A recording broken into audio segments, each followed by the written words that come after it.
Pustahin naman natin ngayong umaga ang presyo ng mga gulay sa palengke at live mula sa Maynila. May unang balita si EJ Gomez. EJ?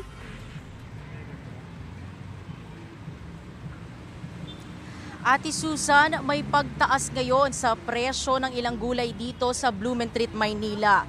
Habang mangilan-ngilan naman ang nananatili sa dati nitong mga presyo simula noong nakaraang buwan.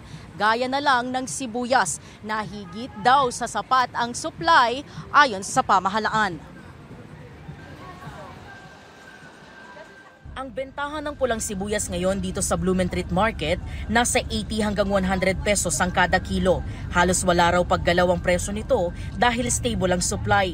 Yung presyohan po ngayon hindi po masyadong mataas, hindi katulad nung nakaraang taon. Yung supply po ngayon hindi naman po katulad din nung nakaraang taon na nagkukulang. Ngayon po sobra-sobra na. Pero ang white onion nasa 80 pesos na dating 60 pesos. Kamakailan lang in-extend ng Agriculture Department hanggang Hulyo na dapat ay hanggang Mayo lang ang ban sa pag-import ng sibuyas dahil sapat naman daw ang supply nito. Katunayan, ayon sa Agriculture Department, nananatiling puno ng supply ang cold storage facilities sa onion-producing areas sa bansa. Hindi rin nagbago ang presyo ng broccoli, repolyo, carrots at bawang. Tumaas naman ang bentahan ng ilang gulay lalo na yung mga galing sa matataas na lugar gaya ng Baguio. Karamihan talaga yung gulay natin galing Baguio.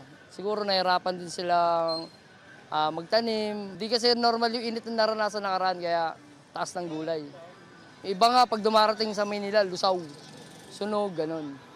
Ramdam yan ng may-ari ng karinderya na si Darnel. Talong, ampalaya, yan ang tumaas. Sa ganitong pagtaas, talagang binabudget ko yung pera, siyempre. Kasi pag ganito, hindi mo alam, laging, minsan kulang kasi sa gas pa, ang taas talaga.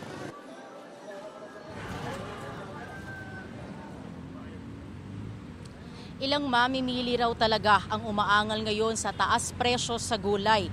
Napipilitan naman ang mga tindero na magbigay pa rin ng tawad kahit sa kada kilong benta. Yan ang unang balita mula rito sa Blumentritt, Maynila. EJ Gomez para sa GMA Integrated News.